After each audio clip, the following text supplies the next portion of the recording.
келдіңдер. Бүгін мен сіздермен бірге бірінші рет мына медовый торт жасап отырмын. Жалпы медовый тортты мен пісіріп жүрмін. Бірақ мына рецепт бойынша бірінші рет пісіргелі жатырмын. Оқып қарасам, рецептте наны жұмсақ болатын сияқты. Бірге пісірейік, бірге көрейік. Міне рецепт бойынша мен сары май, бал, қант, сода, 2 жұмыртқа, креміне сметана және сақтың пудраны дайындап қойдым. Жаңа мен сіздерге айта кеттім, бұл медовый тортты бірінші рет пісіргелі отырған себепті сіздерге рецептін айта кетейін. Майды мен турап салып қойдым, 150 грамм.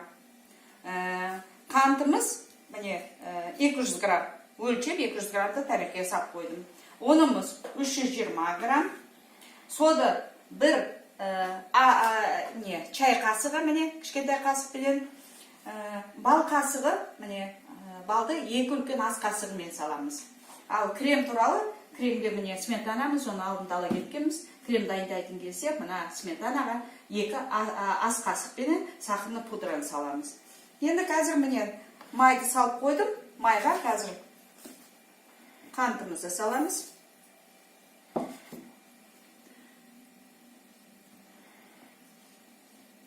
Міне 2 ас қасық.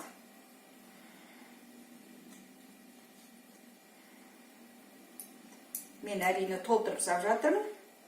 Сіздер өздеріңіз білесіздер енді балды. Толтырмай, ас қасығы мен толтырып салып жатырмын. Енді содымызды қазір мынаны газға қоямыз. Содымызды өзімізбен бірге алып аламыз. Қайнай бастады. Кішкене көбіктен қайнай бастады. Газдың астын баса тұрыңыздар. Енді бір ас қасық дейін, кешіңіздер, чай қасықпенен міне саламыз да араластырамыз.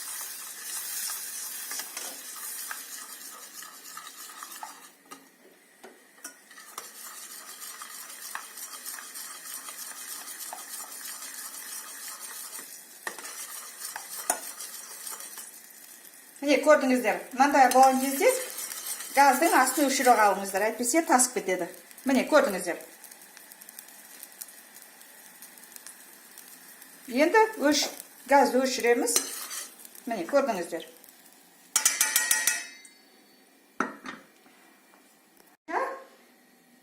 Біраз уақыт қойып қоямыз. Салқын жерге шығарып, тезден суытып алуларыңызға болады. Қазір мен далаға шығарып, қыстыгүн далаға шығарып қояр, тезден суиды. Міне жаңа шығарып қойған балымыз, майымыз, қантымыз бәрін ертіп, далаға шығарып, суытып қойдық. Енді осыған жұмыртқа жарып араластырамыз. Бір-бірден дейді, мен бір-бірден емес, 2 жұмыртқаны бірден салып, қасықпен араластырып саламын. Сіздер блендермен де араластыруларыңызға болады.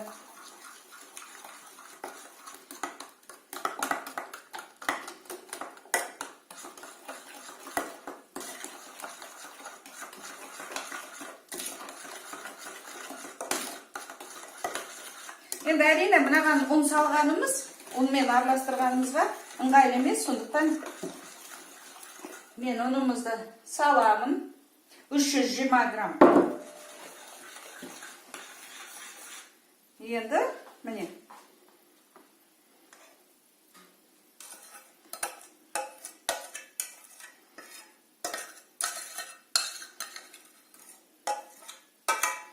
құямыз. Енді араластырамыз. Жасаған жаңағы қоймалжың, қою сметана сияқты 2 бөлеміз да. Мына духовканың несіне мынандай қағазымызды төсейміз. Қағазымызды 2 бөлеміз да. Енді 2 мөлшерлеп бөлесіздер. Ештеңе өлшемейсіздер, ештеңе өлшемеймін. Міне құйып алдым. Енді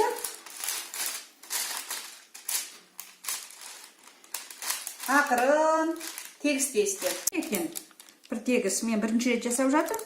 Сондықтан енді көреміз пісіп біткеннен кейін. Бірақ қасықпен тегістей алмайсыздар әрине. Мынандай әдейі арналған силиконовый. Мынандай лопаткамен неғысаңыздар. Кішкене. Соның өзінде кішкене қиындау екен. Енді көреміз. Тегіс, бір тегіс жағылмайды екен. Өте қою. Бірақ енді рецепт бойынша осылай жағу керек деген. Жақтық. Енді 4 бұрышты болған жоқ, артынан кейін кесеміз. Екіншісі міне бізде қалды, міне. Екіншісі мынаны пісіріп алайық. Духовка, қазір духовкаға саламын. Менде духовка қызып тұр. Сондықтан мен духовкаға салам, духовка қызып тұр. Көреміз қанша уақыт піседі екен, сағатын айтам. Енді қазір нанымыз пісіп дайын болғанша кремін дайындай берек. Ортасына салатын. Мен қаймақ алдым 20% майлылығы. Қазір не салдым. Енді мына сахарны пудра дейміз. Қазақша қант ұнтағын. Мынан 2 қасық саламын. 2 емес 3 де сасам болады. Міне, ас қасымен 3 қасық салдым да араластырып дайындап қоямын. Креміміз дайын.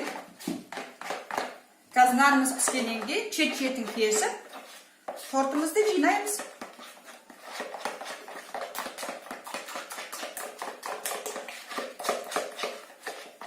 Нанымыз пісті. Қызып тұрған духовкаға салып едім 180 градус. Бір 6-7 минутта пісті.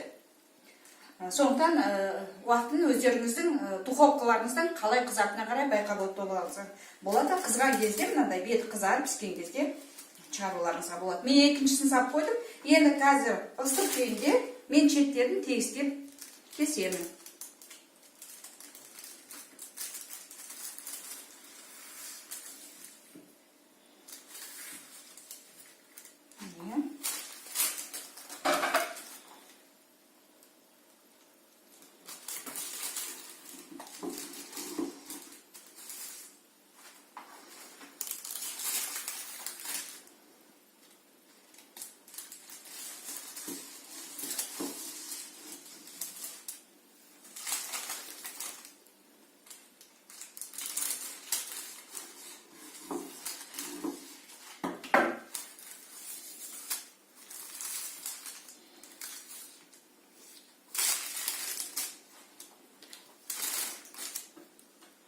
Енді тортымызды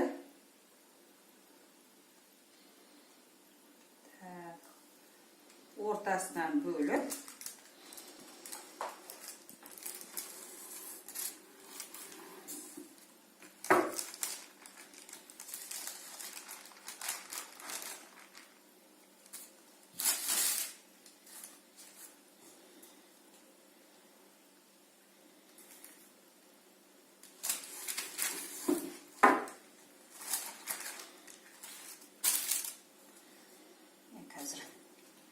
екіншісі піссін. Осылай кесіп аламын да мен ортасына кремді жағып жинаймын. Мынаны уатып үстіне себемін. Мен жаңағы салған духовкада піскен нанымыздан 2 торт жасадым. 4 бұрыштылап 2 торт, 2 тарелкаға міне. Бұны енді қалай кесем десеңіздер өздеріңіз білесіздер. Торт өте дәмді, наны жұмсақ, сондай керемет болды. Маған ұнады.